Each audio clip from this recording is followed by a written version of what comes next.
네, 더불어민주당 대선 후보 경선의 최대 승부처로 꼽힌 광주 전남 지역에서 이낙연 후보가 박빙의 차이로 첫 승을 거두었습니다. 하지만 또 누적 득표율로 보면 이재명 후보가 여전히 과반의 1위를 유지하면서 이른바 대세론을 이어갈 수 있게 됐다는 분석도 있습니다. 오늘 민주당 경선 결과 또 국민의힘 경선 과정 등 대선 전국 움직임 자세하게 살펴보도록 하겠습니다. 최진봉 성공회대 교수, 이종훈 정치평론가 두 분과 함께합니다. 안녕하십니까? 안녕하세요. 안녕하세요. 안녕하십니까?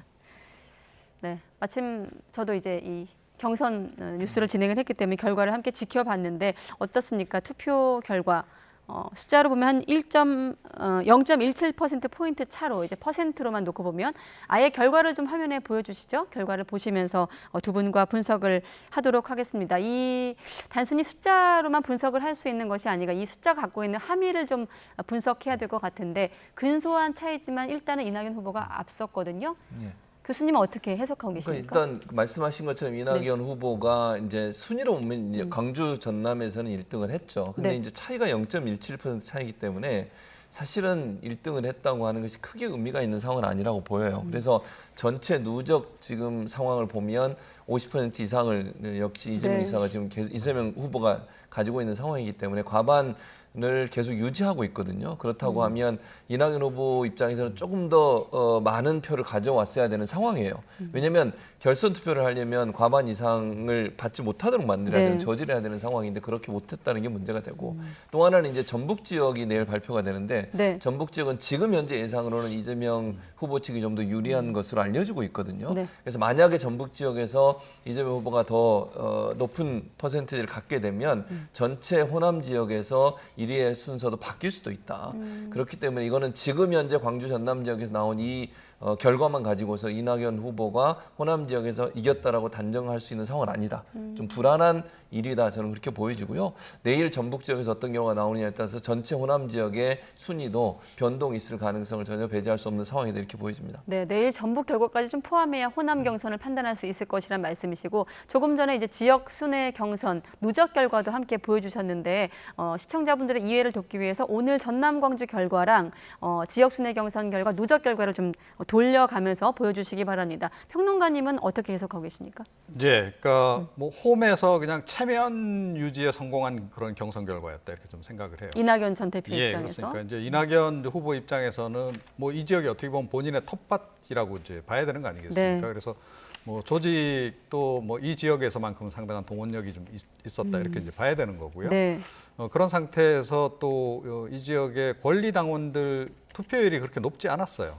그 반면에 대의원들은 열심히 또 참여를 했더라고요. 그러니까 그만큼 이제 조직 선거가 이제 이 지역 경선에서는 좀 영향을 많이 미쳤다 이렇게 이제 봐야 할 것 같고 그 결과로서 이제 좀 이 지역에서만 상당히 좀 우세를 이제 보인 이제 그런 그 상황이긴 한데 과거 같았으면 사실은 이 광주 전남에서 경선에서 승리했다 그러면 과거 뭐 노무현 전 대통령 많이 연상케 하죠. 그러면서 뭔가 이렇게 좀 새로운 어떤 바람이 부는 그런 계기로 작용을 이제 할 것으로 이렇게 이제 볼 수도 있는데 이번 같은 경우에는 조금 다른 것 같아요. 그러니까 과거하고 달리 일단 광주 전남의 전체적인 그 경선 과정에서의 영향력이라고 하는 것이 과거만 못하다라고 하는 것. 그러다 보니까 당연히 상징성도 좀 떨어지고 그래서 제가 보기에는 전체 판세를 뒤흔들 정도. 그야말로 뭐 이낙연 후보가 반전 드라마를 쓸 정도는 좀 아니지 않나. 좀 일단은 그렇게 생각을 합니다. 그러니까 이게 좀 각자 양강 이제 후보만 놓고 봤을 때 각자 해석하기에 따라 다르게 해석할 수 있는 박빙의 결과이기 때문에 이 지역 경선만 놓고 봤을 때 자, 특히 이제 호남을 우리가 부를 때 역시 호남은 호남이다 이런 말을 하지 않습니까? 교수님은 어떻게 보십니까? 이제 호남 민심으로만 놓고 봤을 때 지금 보면 이재명 후보가 최근 갖고 있던 어떤 대장동 의혹을 좀 털어냈다고 보기도 어렵고 그렇다고 또 의원직 사퇴까지 내놓은 이낙연 전 대표에 또 힘을 실었다고 보기도 어렵고 좀 모호한 그러니까 부분이 있어요. 어느 한쪽에 힘을 실어줬다고 보기가 어려워요, 사실은. 지금의 결과로만 본다고 하면. 그리고 사실은 이제 호남 경선이 있기 전에 대장동 의혹 문제가 터져서 사실은 모든 언론이 사실 그 부분에서 보도를 했고 이게 네. 어떤 영향을 미칠지 촉각을 곤두세웠거든요. 여기서 만약에 전체 누적 투표에서 과반이 무너지게 되면 이재명 후보 입장에 상당히 어려운 상황이 됐을 텐데 네. 그러지 않았다는 점은 이재명 후보가 직접적으로 대장동 의혹 관련해서 연관된 게 아무것도 나온 게 없고 지금 여러 가지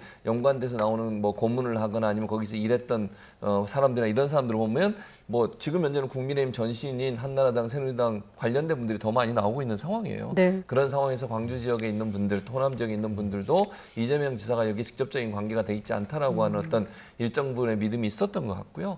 그럼에도 불구하고 이제 이낙연 후보 입장에서는 사실 호남에서 도지사도 했고요, 국회의원도 했고 이러다 보니까 그분이 갖고 있는 어떤 그 호남에서의 지지율이라고 하는 기본적인 지지율이 있기 때문에 그것이 일정 부분 영향을 미쳤을 가능성이 있다고 봅니다. 또 네. 본인이 이제 국회의원직도 이제 포기하면서 사퇴를 하면서 배수진을 쳤기 때문에 그런 부분들이 일정 부분 작용해서 이낙연 후보의 지지율을 끌어올렸다고 생각을 해요. 네. 그렇지만 그게 어느 정도 수준에서 멈췄다고 하는 것은 사실 이 네거티브라고 하는 소위 대장동 의혹과 관련해서 이낙연 후보 측에서 강하게 드라이브를 걸었지 않습니까? 네. 왜냐하면 이제 본인은 여기서 50% 지지를 좀 깨트려야 되는 상황이기 때문에 그렇게 한 건데 그것이 어찌 보면 많은 지지층에서는 좀 불편하게 느꼈을 부분이 있어요. 왜냐하면 국민의힘이 그걸 지금 주장하고 있는데 거기 이낙연 후보가 함께 주장을 하다 보니까 호남 분들은 사실은 정권을 지금 재창출해야 된다는 어떤 그 절박감을 갖고 계시는 상황인데 네. 너무 그렇게 강하게 공격을 하는 것이 과연 우리 편에 대한 공격이나 상처를 내는 게 아니냐 이런 여러 가지 우려도 있었던 것 같습니다. 네. 이제 그런 부분들이 결국은 관심을 좀 떨어뜨렸고 투표의 참여율도 떨어지게 됐고요. 그런 네거티브가 또 하나는 이제 이낙연 후보의 그 상승세를 어느 정도 선에서 멈추게 만드는 요소로 작용하지 않았나 이렇게 보여집니다. 네. 자, 평론가님께는 이렇게 한번 질문 드려볼게요. 지금까지는 이제 숫자를 놓고 보고 외보자의 관점에서 이번 경선 결과를 한번 분석해 봤는데 지금 후보들이 내놓은 이후 이제 경선 끝나고 내놓은 반응, 단어 사용을 통해서 한번 내심 어떤 생각을 갖고 있는지 속내를 한번 분석해 보도록 하겠습니다. 이낙연 전 대표 같은 경우는 지금 더 큰 희망의 불씨를 발견했다고 했고 이재명 지사는 생각보다 많은 지지가 나왔다고 했거든요. 두 캠프의 속내를 한번 분석해 보면 어떤 생각을 하고 있을까요? 예, 그러니까 이낙연 후보는 아무래도 지금 그 쫓아가는 후보라고 네. 이제 봐야 되는 거 아니겠습니까? 이제 그런 상황이기 때문에 반전 계기를 어떻게든 이제 만들어야 되는 그런 그 상황이었죠. 그런데 사실은 이번에 그 어찌됐건 그 광주 전남에서 승리한 것은 굉장히 중요한 터닝 포인트가 사실은 될 수도 있습니다. 그렇기 때문에 그 불씨를 지금 살려야 되는 그런 입장인 거죠. 그래서 네. 그 부분을 이제 강조를 하면서 이제 후반부에 이제 그 경선 상황이라고 하는 것은 대역전극이 펼쳐질 것이다.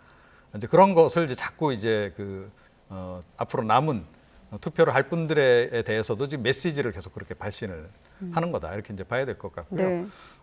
이재명 후보 입장에서는 지금 그동안 이제 대장동 관련해서 여러 가지 의혹이 지금 불거져 있는 그런 그 상황인데 지금 조금 전에 말씀하셨듯이 국민의힘 전신 정당 보수 정당 관련 인사들이 좀 나오고 있는 것은 맞는데 네. 그럼에도 불구하고 이 사업의 허가가 이루어진 것은 이재명 그 지사가 성남시장 하던 그런 그 기간 동안이었던 거고 또 측근들이 지금 관련돼 있다라는 설도 계속 좀 나오고 있고 좀 그렇단 말이에요. 그래서 그와 관련해서 제가 보기에는 이재명 후보가 아직까지는 유효한 해명을 지금 내놓고 있지 못하다라고 저는 생각을 해요. 그러니까 말끔하게 의혹을 해소할 만한 이제 그런 그 해명을 내놔야 되는데 그거보다는 오히려 지금 국민의힘 쪽으로 지금 어떻게 보면 공을 좀 넘기려고 애를 좀 쓰고 있단 말이에요. 네. 국민의힘 게이트다 이런 식으로. 근데 제가 보기에는 그것도 상당히 무리수가 있는 거죠. 게이트를 하더라도 결과적으로는 그건 실패한 게이트라는 얘기인 거고 성사된 거는 어찌됐건 이재명 지사가 성남시장이 되고 난 이후에 성사가 됐다라는 거예요. 그래서 네.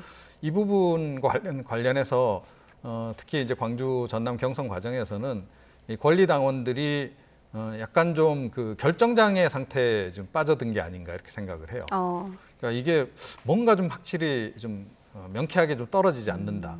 그런데 그 이슈의 내용을 보게 되면 이건 공정성하고 상당히 또 관련이 깊은 그런 이슈예요. 그러니까 진보 진영에서도 굉장히 중요하게 생각하는 그 가치에 해당하는 부분이라는 거죠. 이제 그러다 보니까 이분들이 결정을 못하고 차라리 그냥 투표를 안 하는 그런 선택을 지금 이제 한 결과가 이번 그 광주 전남의 이제 경선 결과다. 그 대목으로 우리가 조금 유념해 볼 필요가 있다라고 좀 생각을 해요. 권리당원들이 좀 판단에 좀 혼란을 겪고 있다. 예, 그렇습니다. 그래서 박빙 결과가 나왔고 투표율도 좀 낮았을 것이다라고 보시는 거군요. 예, 실제로 이제 권리당원들 투표가 좀 굉장히 낮았더라고요. 예. 그래서 이런 상태가 앞으로 계속 이어진다 그러면 사실은 지금 앞서 있다 그래도 위험해질 수도 있다. 예, 후반부로 가면서 그야말로 이낙연 후보가 이제 의회에 그 반전 드라마를 쓸 수 있는 그런 그 상황으로 갈 수도 있다. 그 여지는 역시 조금은 남아 있다 이렇게 생각을 합니다. 그렇다면 지금 숫자적으로 52.9%로 이제 누적으로 과반을 유지하고 있지만 이를테면 이제 대세론에 영향이 없다는 분석도 있습니다만 평론가님은 조금 다르게 보고 계시는 거고요. 그러니까 대장동 저도 의혹과 관련해서 기본적으로는 뭐 대세가 크게 흔들릴 것 같다고 생각하지는 않는데 그런데 그건 앞으로의 이제 그 대장동 그 사건과 관련한 이재명 후보의 해명하고 전 굉장히 밀접하게 관련이 될 거다라고 좀 봐요. 그러니까 지금 식으로 제대로 해명을 못하고 공을 자꾸 타인에게 넘기는 식으로 대응을 하다가는 제가 보기에는 이게 점점 더 심각한 상황으로 갈 수도 있다 이렇게 생각합니다. 사실 뭐 경선 앞두고 한 10일 넘게 이번 의혹과 관련해서 이재명 지사가 뭐 홍역이라면 홍역을 치렀고 맹공을 받았습니다. 또 이낙연 전 대표가 오늘 무슨 말을 했냐면 시간이 갈수록 후보의 진면목을 알게 될 것이다라는 표현을 쓰기도 했거든요. 이 부분하고 좀 맞물려서 대장동 개발 특혜 의혹 앞으로 이제 경선 좀 과정 남았는데 이렇게 질문드릴게요. 오늘 경선 결과에 얼만큼 영향을 미쳤는지 그리고 앞으로도 계속 변수로 작용할 것인지로 여쭤보겠습니다. 일단 영향을 그렇게 저는 많이 미쳤다고는 보진 않아요. 아까도 말씀드렸지만 이재명 지사가 직접적인 연관이 있다는 아무런 증거가 나오지 않았고 이 정도로 사실 국민의힘이 그냥 온 힘을 다해서 이재명 지사에 대한 연관성을 찾아내려고 또 보수 언론들의 일부 언론은 오보까지 내면서 이재명 지사의 아들이 뭐 거기 근무를 했다든지 아니면 지금 이제 그만뒀습니다만 이재명 지사 캠프에서 일했던 이한주 원장의 뭐 동생이 그 경우는 동생도 없는 남동생도 없는데 그런 보도를 해가지고 또 오보가 나왔죠. 그리고 이재명 지사의 아들은 거기 근무한 적도 없는데 근무했다고 했다 사과 보도까지 했죠. 그러니까 결국은 전방위로 압박하면서 찾아내려고 했는데 결국 아무것도 못 찾아냈어요. 그리고 드러난 게 결국은 신영수 전 새누리당 전 의원 이분이 거기에 관련돼 있어 그분 동생이 관련돼 있었죠. 처벌받은 원유철 전 새누리당 원내대표, 김순환 전 검찰총장은 박근혜 정부 때 검찰총장이었습니다. 그리고 박영수 특검, 그다음에 권순일 이분도 지금 뭐 이재명 지사의 재판에 무죄 판결을 내렸다고 그것 때문에 연관성이 있다고 얘기하는데 이분이 양승태 전 대법원장의 제청으로 박근혜 전 대통령이 임명했던 분이에요. 근데 그런 분이 과연 이재명 지사를 도와주기 위해서 그렇게 했을까? 저는 개인적으로 그렇지 않다고 보고요. 연관성 당연히 나온 게 없고요. 그리고 이경재 변호사, 지금 최성원 씨 변호를 맡고 있는 이런 분들이 이제 고문으로 참여하거나 아니면 자문을 했다. 이런 얘기가 나오고 있는 상황입니다. 그런 상황이기 때문에 이게 이제 수사를 하잖아요. 수사를 해서 어떤 경우가 나올지는 아무도 예측이 불가능하다고 저는 생각해요. 이분들이 과연 어떤 역할을 했는지 천화동이라고 하는 천화동인 그리고 이 그 화천대유라고 하는 이 회사 SK증권과 연관된 이 회사와의 연관성들을 이제 들여다보다 보면 또 다른 어떤 형태의 뭐 얘기들이 나올 가능성이 저는 있다고 봅니다. 아직은 아무것도 드러난 게 없지만요. 그런 상황이기 때문에 수사가 진행되는 과정이 어떻게 반전될지는 두고 봐야 된다고 저는 보고요, 기본적으로. 그리고 현재는 이재명 지사가 계속 아무것도 연관된 게 없는 상황에서는 제한적으로 영향을 미칠 수밖에 없다.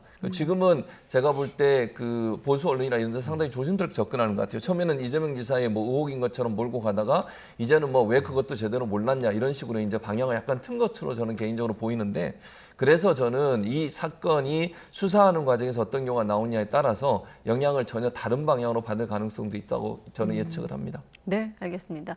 다른 후보들 결과도 좀 잠깐 분석해 볼까요? 3위는 이제 추미애 전 장관이 4.33%로 이제 오늘 경선 결과는 그렇고요. 일단 전체적으로는 두 자릿수를 유지하고 있습니다. 어떻게 좀 보고 계십니까? 글쎄요, 그러니까 추미애 그 후보가 최근에 조금 상승세를 타서 광주 전남에서 좀 좋은 성적을 거두지 않겠냐 이런 관측도 없잖아 있었는데 결과는 그렇게 나오진 않았던 것 같아요. 결국은 이제 이낙연 후보의 표를 많이 획득하려고 하는 게 추미애 후보의 전략 아니겠습니까? 이제 그렇게 봐야 되는 건데 역시 이제 광주 전남은 이 후보의 텃밭이다 보니 여기에서의 영향력, 추 후보의 영향력은 좀 제한적이지 않았나 이렇게 생각을 합니다. 네. 저도 뭐 비슷한 얘기예요. 그러니까 추미애 후보가 사실 여기서 많이 끌어올려서 이낙연 후보의 2위를 좀 넘보려고 했는데 그게 좀 사실은 원하는 대로 되지 않았죠. 예. 아무래도 이낙연 후보가 전라남도에서 했던 여러 가지 역할이라든지 아니면 원래 고향이 또 거기이기도 하고요. 이런 부분에서 일정 부분의 지지율을 갖고 있는 것으로 보여져요. 또 거기서 전남 도지사도 했고 조직적인 부분에서 본인이 많은 부분을 차지하고 있는 부분도 분명히 있는 것이고요. 그래서 아마 이제 호남에서는 이낙연 후보가 일정 부분 다시 기회를 갖도록 하는 기회를 주는 그런 표심도 있었던 걸로 보여집니다. 그러니까 이낙연 후보가 사실 여기서 지면 이번에 만약에요 큰 차로 이재명 후보에게 뭐 10% 이상의 차이로 졌다고 하면 사실은 이 이후의 경선은 의미가 없을 수도 있어요. 그런 상황이 될 수 있었거든요. 그런데 네. 불씨를 살렸다고 하는 것은 호남에서 어쨌든 어느 한쪽에 힘을 실어주지 않고 열심히 한번 해봐라. 한번 경선을 더 치열하게 해봐라. 라고 하는 부분에 대한 어떤 그 지지라고도 보여지거든요. 네. 그래서 아마 추미애 후보보다는 이낙연 후보를 지지해 줌으로써 경선이 좀 더 치열하게 싸워지는 모습으로 가기를 바라는 호남 민심들이 또 작용하지 않았나 이런 생각도 듭니다. 네, 알겠습니다. 앞으로 2차례 국민선거인단 투표가 남아있고 또 수도권 포함해서 중요한 경선 일정 등이 남아있는데 어떻습니까? 지금 보면은 오늘 같은 경우도 그 누적 그 평균 투표율보다 좀 낮았거든요. 앞서 이제 평론가님께서는 권리당원들이 좀 결정 장애라고 하셨나요? 좀 판단이 모호하고 어려워 좀 보인다 이런 해석도 하시긴 하셨는데 앞으로 이제 두 후보, 양강 이제 후보를 좀 중심으로 오늘 이번 그 호남 경선 같은 경우도 좀 중요한 분기점, 변곡점으로 해석을 했는데 어떤 일정이 가장 좀 눈여겨볼 일정일까요? 그러니까 역시 이제 수도권이죠. 그러니까 수도권에 뭐 권리당원 숫자가 제일 많기도 하고, 네. 그다음에 이제 또 2차 슈퍼위크가 남아 있지 않습니까? 이제 국민 경선인단, 국민선거인단 또 이제 투표 결과도 이제 봐야 되는 거고. 네. 그런데 과연 이게 이제 전남, 광주 전남 그 표심하고 같이 나타날지, 아니면 이제 기존에 있었던 이재명 후보가 절대적으로 유리한 그 구도대로 갈지 이제 그게 이제 좀 주목해 봐야 될 이제 대목인 거고요. 네. 수도권 표심이 사실은 이제 호남 표심하고 약간 연동되어 있는 부분들이 적지 않아 있습니다. 그러니까 수도권으로 이제 그 진출해 있는 그 호남 분들이 이제 주로 많이 거주하는 지역들을 중심으로 해서 상당히 이제 그 지역적인 영향력이 좀 있기 때문에 네. 그런 부분에서 어느 정도는 좀 영향을 좀 미칠 수도 있다라고 저는 생각을 해요. 그런데 또 다른 한편에서 경기도는 또 나름 또 이 후보자 입장에서는 텃밭이라면 또 텃밭이라고 또 볼 수도 있는 거 아니겠습니까? 네. 이제 그런 상황이기 때문에 상당히 좀 팽팽하게 전개가 될 것 같고 역시 대장동 그 의혹과 관련해서 조금 전에 말씀드렸듯이 이 후보자가 지금 명쾌한 지금 해명을 못 내놓고 있는 그런 것이 역시 좀 작용은 좀 계속할 것 같다. 그래서 초반에 벌어졌던 격차는 점점점 좁혀질 가능성은 좀 더 높지 않나 이렇게 좀 생각을 합니다. 네, 교수님은 어떻게 전망하십니까? 그러니까 저는 수도권도 일정 부분 상당히 좀 치열한 경쟁이 될 가능성이 있다고 보여져요. 근데 뭐 경기도 쪽은 아무래도 이재명 지사가 거기서 성남시장도 했고 경기도지사를 했기 때문에 네. 일정 부분 유리하게 나올 가능성이 있다고 저는 보거든요. 결과론적으로 본다고 하면. 그래서 경기도 지역은 이재명 지사에게 유리하게 나올 가능성이 있고 서울 지역은 상당히 팽팽하게 갈 가능성이 있지 않나 그렇게 보여지고요. 네. 근데 나머지 지역은 전체적으로 대세론을 크게 벗어나지 않는 범위에서 결과가 나올 가능성이 저는 있다고 개인적으로 전망을 합니다.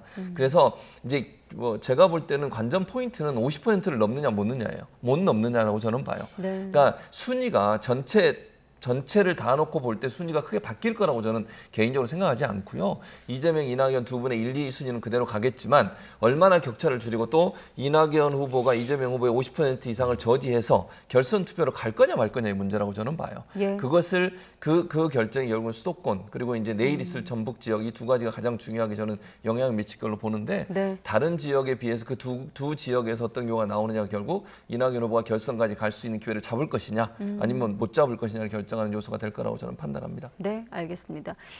참고로 10월 9일에 이제 경기 경선이 있고 10일에 서울 경선을 끝으로 이제 레이스가 종료가 되는데 말씀하신 대로 내일 당장 이제 전북에서 나올 결과까지 포함해서 호남 경선 한번 또 보도록 하겠습니다.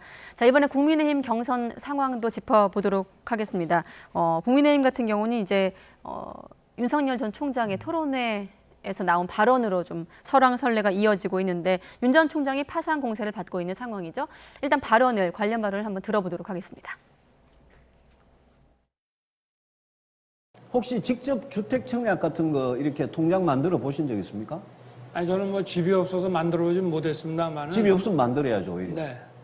아니 한 번도 해본 적은 해본 적은 없습니다만은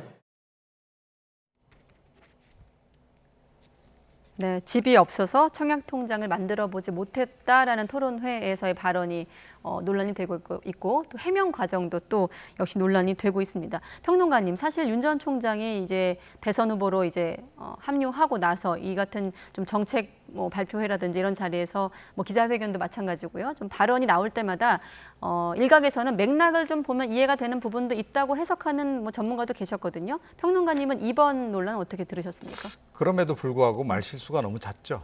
네, 그런데다가 그 말실수의 내용이 또 특히 이제 전 문제다라고 좀 생각을 하는데요. 예.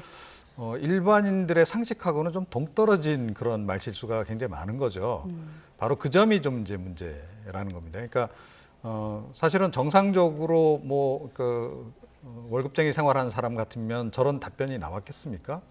예, 당연히 이렇게 청약 해본 경험이 있을 거고, 설령 없다 하더라도 집이 없어서 청약을 안 했다 이런 식의 대답은 안 하죠. 그래서 문제가 좀 이제 되는 부분이 좀 있다. 그래서 이분께서 역시 이제 검사 출신이다 보니 검사는 일반인들보다는 그래도 조금 사회적으로도 그렇고 네. 또 경제적으로도 그렇고 조금 이제 상위층에 해당하는 그런 이제 부류라고 볼 수 있는데 네. 그런 생활을 하다 보니 좀 이렇게 보통 일반인의 그 생활하고는 상당히 좀 동떨어지게 생활했던 부분들이 지금 곳곳에서 좀 묻어나는 게 아닌가.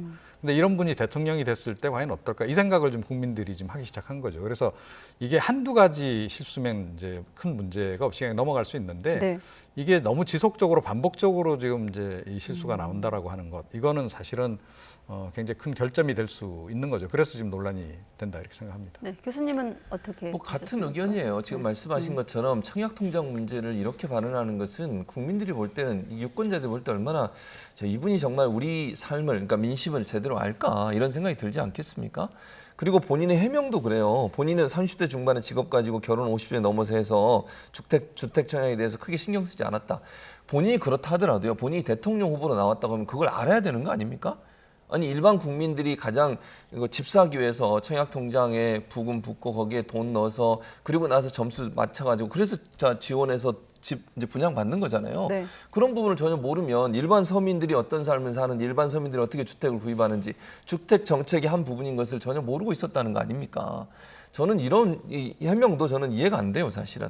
대통령 후보로 나오는 분이라고 하면 최소한 정말 우리 일반 서민들이나 일반 국민들이 겪고 있는 모든 문제를 다 이해해야 된다고 봐요. 그래야 정책을 내지 않겠습니까? 네. 이게 정책과 관련된 문제를 얘기하다 이런 얘기가 나왔는데 결국은 본인이 경험하지 않은 건 모른다는 얘기 아닌가 그러면? 본인이 살았던 삶의 모습 이외에 다른 부분들에 대해서는 전혀 잘 모르고 있다라고 하는 것을 반증하는 내용이라고밖에 안 보여요. 저는 해명도 잘못됐다고 생각해요. 그래서 이 지금 윤석열 후보가 여러 가지 말 실수 때문에 논란이 많이 되고 있고 그것 때문에 준비가 안 된 후보가 아니냐 이런 비난을 많이 받고 있는데 네. 앞으로도 계속 이런 얘기 나오면 국민들이 볼 때 윤 후보는 과연 그러면 대통령 후보로 자격이 있는 것이냐 여기에 강한 의문이 생길 수밖에 없어요. 특히 관련된 발언들이 대부분 좀 저소득층이나 우리의 서민들이나 이런 분들과 관계된 부정식품도 마찬가지 아닙니까? 돈 없는 사람은 그거라도 먹어야 된다 이런 뉘앙스의 발언을 하시면 어떻게 합니까? 아프리카 노동 문제도 그렇고요. 네. 그런 발언은요 정말 국민들에게 상당히 큰 실망감을 주는 발언이고 대선 후보로서의 자격이 있냐 없냐에 대한 큰 의문을 품게 하는 그런 발언이기 때문에 상당히 부정적 영향을 미칠 요소가 있다고 저는 봅니다. 아무래도 지금 이 시점에서 윤석열 전 총장 캠프에서 고민이 깊을 텐데 사실 화법이나 어떤 가치관을 지금 단계에서 교정하기라는 건 쉽지 않을 것 같고 캠프에서 고민을 하고 있다면 어느 전략을 좀 수정하고 있을까요? 그동안에도 사실은 토론 너무 회피한다 그래서 논란이 또 많이 되기도 했고 그렇지 않습니까? 그래서 나름 이제 학습을 시켰겠죠. 토론에 관련한 이제 부분에서도 보니까 카운셀링을 받는다는 얘기도 있고 그래서 토론하는 자세, 태도 같은 거는 조금 개선된 측면이 있어요. 예를 들어서 목을 많이 흔든다든지 이런 것들은 좀 이제 개선된 측면이 있는 건데 가장 중요한 게 사실은 컨텐츠 아니겠습니까? 내용. 네. 그러니까 비전, 자기가 생각하는 비전, 또 자기가 끌고 가고자 하는 국정의 방향, 그것과 관련한 본인의 어떤 철학, 철학까지는 아니라 하더라도 그와 관련해서 전반적으로 어느 정도 이해가 되어 있는가 하는 이제 그 부분인데 그 부분에서는 여전히 지금 이제 이 빈틈이 너무 많다 하는 거예요. 그래서 제가 예전에 한번 이제 이 자리에서 말씀드린 적이 있는데, 그러니까 기초 학력 부족이라고 그 기초 학력 부족 문제가 좀 쉽게 되기가 좀 어려운 그런 상황이 아닌가. 그러니까 네. 이분에게도 제가 보기에는 시간이 한 1, 2년 이렇게 주어지고 충분히 학습을 시키고 하면 이제 많이 나아질 거다라고 보는데 지금 현재 상황에서는 역시 실망스러운 그런 그 면모를 보여주고 있다 이렇게 생각합니다. 방금 평론가님께서 컨텐츠란 표현하셨는데 이제 그 중에 하나가 또 윤 전 총장의 공약과 관련된 논란, 구체적으로 좀 백기기 표절 논란 아니겠습니까? 어떻습니까? 뭐 대권 후보들의 어떤 공약과 관련된 경쟁은 바라보는 국민들 입장에선 긍정적이라고 할 수 있겠습니다만 지금 이번 논란은 뭐 이른바 백기기 표절 이런 논란이거든요. 이 야권 후보들 간에 물론 이제 윤 전 총장 측에서 이틀 만에 이제 자료를 공개하기도 했습니다. 뭐 이런 실제로 공약 수립 과정에서 의견 낸 사람들의 명단이라고 이제 공개하기도 했는데 이 같은 과정은 어떻게 지켜보고 계십니까? 그러니까 일단 이게 표절 문제가 논란이 된 것도 저는 부적절하다고 생각해요. 그 말은 윤석열 후보 측이 그렇게 만약에 이제 표절했다고 주장하는 분들은 유승민 후보라든지 아니면 원희룡 후보 이 두 분이 지금 표절했다고 얘기하는 거 아닙니까? 근데 공약을 표절하는 게 괜찮다 이렇게 인식을 하는 건 저는 잘못됐다고 생각해요. 그러니까 비슷한 공약에도 본인만의 독특한 공약을 내야 되는 게 저는 필요하다고 생각하거든요. 그런 차원에서 왜냐하면 공약은 경쟁을 하는 거고 서로의 공약이 경쟁이 되면서 유권자들이 어느 공약이 더 현실성이 있고 또 우리 지금의 삶을 잘 표현하고 있는지 하는 부분들을 판단하게 해야 되는 건데 다 비슷한 공약을 갖고 나오면 그게 무슨 차별성이 있겠습니까? 그리고 뭐 이미 공개된 공약을 만약에 갖다 썼다고 하면 그 자체는 사실은 제대로 준비를 하고 있는 것인가 의문이 생기지 않겠어요? 짧은 시간 안에 공약 만들어야 되니까 본인들의 아이디어는 없으니 다른 사람 아이디어를 좀 가져와서 변형시켜서 표절해서 내보냈다. 그렇게 되면 그 후보나 그 후보의 캠프가 제대로 준비되고 있느냐 하는 부분에서 국민들은 또 의문이 생길 수밖에 없는 상황이라는 생각이 들어요. 그래서 유승민 후보나 원희룡 후보가 얘기했듯이 만약에 그 두 분들이 했던 공약을 그대로 가져와서 베껴서 표절했다고 하면 그것도 사실은 후보로서의 자격에 상당히 큰 데미지를 즉 피해를 입을 수 있는 부분이라는 생각이 들어요. 준비를 철저히 하고 그 공약이 다른 사람이 하지 않은 공약을 좀 개발시켜서 사람들에게 어필될 수 있도록 유권자들이 어필될 수 있는 그런 공약을 만드는 것이 필요하지 비슷한 내용들을 가져와 쓴다고 하는 것은 졸속으로 공약을 준비한 게 아니냐 이런 의문과 비판을 받을 수 있다고 봅니다. 그러니까 이거는 사실은 좀 공직윤리 내지는 직업윤리의 문제다 이렇게 생각을 해요. 지금 이재명 후보 같은 경우에도 뭐 계곡 정비 관련해 가지고 남양주 시장하고 지금 누가 원조냐 가지고 지금 논란이 붙어 있기도 하고 이제 그런 건데요. 그러니까 설령 이제 참고를 하는 한이 있더라도 똑같이 이렇게 내놓으면 곤란하죠, 사실은. 그러니까 약간의 변형을 대부분은 그렇게 이제 약간 변형해서 이제 많이 씁니다. 그래서 타 후보의 공약을 이제 은근슬쩍 갖다 쓰는 경우가 많이 있긴 한데 이런 식으로 너무 똑같이 이렇게 딱 베끼는 식으로 이렇게 내거는 경우는 또 그렇게 많지가 않아요.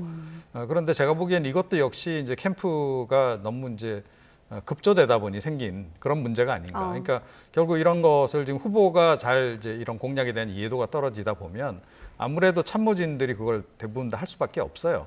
그런데 참모진들도 이제 시간에 많이 쫓기고 또 개인적인 역량이 좀 달리고 하다 보면 뭐 이제 다른 후보자들 공약 장 모아놓고 그래 놓고 이제 비슷비슷하게 좀 만들어내는 식으로 그렇게들 사실은 실제 선거판에서는 많이 해요. 그러니까 이번에도 이제 그런 것이 이제 이렇게 딱 발각이 된 거죠. 어떻게 보면 유승민 후보 입장에서는 본인이 가다듬어 갖고 내놓은 딱 그런 대표 공약이라고 볼 수 있는 건데 그런 거하고 토시 하나 안 틀리게 똑같이 나온다 그러면 이건 누구라도 반발을 할 수밖에 없는 거죠. 그러니까 이거는 사실은 좀 문제가 실제로 있는 거다. 그리고 이게 캠프 구성원 내에 실수라 하더라도 이거는 윤 후보자 차원에서 본인이 만약에 그 사전에 몰랐다 하더라도 이런 일이 실제로 있었다라고 한다면 이건 확실하게 끊어내야 됩니다.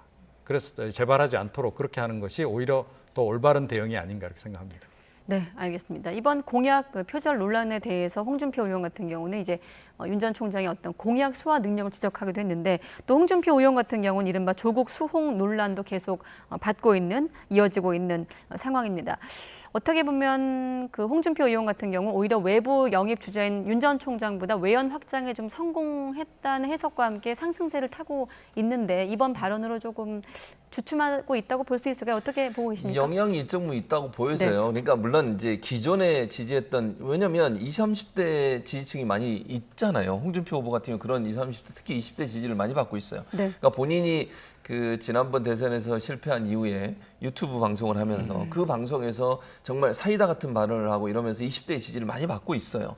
사이다 발언 때문에. 그런데 사실은 이제 조국 전 장관 관련된 문제는 20대에서는 상당히 민감하게 반응하는 이슈거든요. 근데 그런 발언을 해서 본인의 지지율에 많은 부분 변화가 있을 가능성을 본인도 지금 상당히 불안해하고 있다고 저는 보여져요. 네. 그러니까 이게 하트경 의원 이걸 지금 계속 두 번의 토론회 동안 지속적으로 계속 공격을 하고 있거든요. 근데 거기서 잘 빠져나오지 못하고 있어요. 지금 본인의 말과 스텝이 지금 꼬이고 있거든요.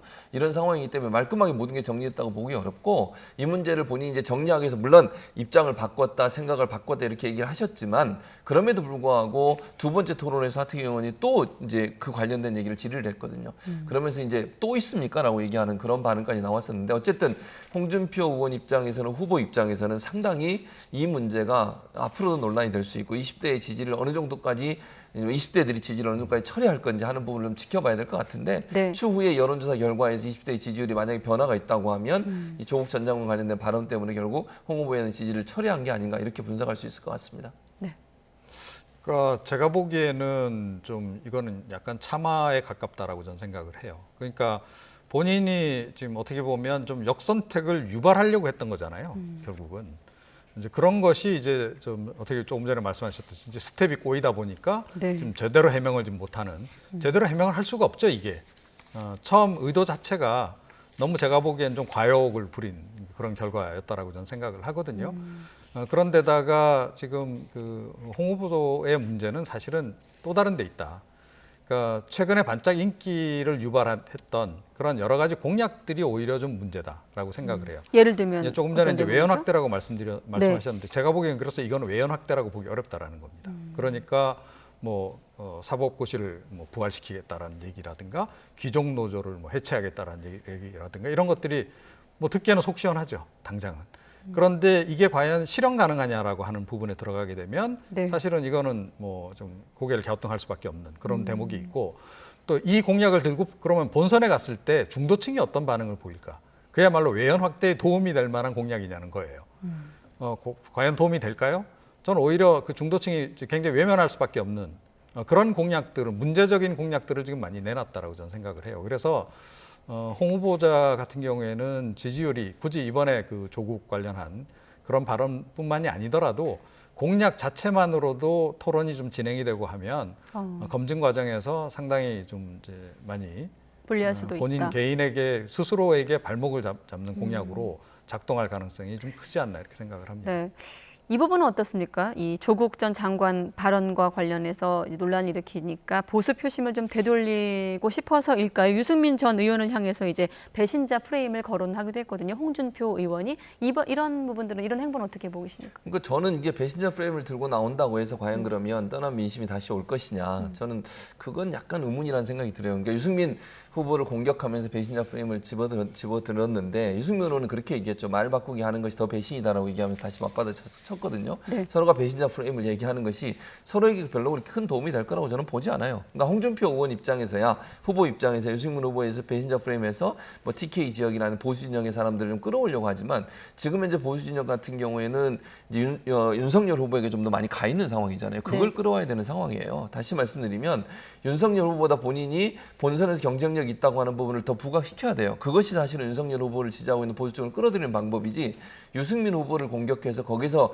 지지자를 끌어오는 거 저는 그렇게는 보지 않습니다. 네. 그래서 그걸로 통해 지지로 올라간다고 저는 보지 않기 때문에 그냥 단순히 배신자 프레임으로 공격하는 것 자체가 본인한테 크게 도움이 될 거는 저는 없다고 보고 도리어 윤석열 후보에 대해서 뭔가 좀 공격을 하거나 아니면 지지자들을 좀 본인 쪽으로 옮겨오기 위한 전략을 세워야지 다른 후보들을 대상으로 해서 공격한다고 해서 본인한테 어떤 이익이 될 수 있는 상황은 지금 상황은 아니라고 저는 봅니다. 네, 한 1분여 정도 시간이 남았는데 자 끝으로 평론가님 지금 유승민 전 의원 얘기를 한 김에 지금 보면 앞서 군 복무자 주택 청약 가점제 공약 표절 논란에서도 유승민 전 의원이 또 공방을 벌였고 이번 홍준표 의원과의 또 설화도 있었는데 어떻습니까? 그래도 이 같은 어떤 공방 속에서 설전을 오가지만 지지율에 큰 변화는 없거든요. 지금 경선 과정에서 유승민 전 의원의 존재감은 어떻게 보고 계십니까? 그러니까 사실은 지금 제가 보기에 국민의힘 쪽에서요. 그러니까 경선 과정에서 그 후보들이 지금 이런 식으로 접근해서는 좀 안 된다라고 저는 생각을 해요. 네. 조금 더 비전과 정책 중심으로 가야 된다라고 저는 봅니다. 그래서 사실은 더불어민주당 후보자들에 비해서 비교 우위에 있다라고 하는 걸 보여줘야 되는데 지금 흘러가는 걸 보게 되면 민주당 후보들이 네거티브 공세를 중심으로 해서 뭐 거기서 못 헤어나오고 있는 그런 그 상황인데 네. 그런 니저 투구 양상에서 그걸 그대로 지금 따라하려고 하고 있다. 이런 식으로 가가지고 과연 본선에서 이길 수 있겠는가 저는 그런 생각을 해요. 그거보다는 차라리 착실하게 정말로 어떻게 보면 좀 모범적인 그런 경선 과정을 보여주는 게 오히려 좀 굉장히 도움이 될 거고 바람을 일으킬 수 있다고 저는 생각을 하거든요. 그래서 조금 더 정책에 더 집중해서 서로 토의를 하는 게 좋겠다. 저는 그렇게 생각을 합니다. 네, 알겠습니다. 앞서 그 자막에 난타전이라는 표현이 있었는데 여야 경선 과정 좀 뜨겁게 치열하게 이루어지고 있는 여야 경선 상황 각각 두 분과 함께 짚어봤습니다. 최진봉 성공회대 교수, 이종은 정치평론가 두 분과 함께했습니다. 고맙습니다.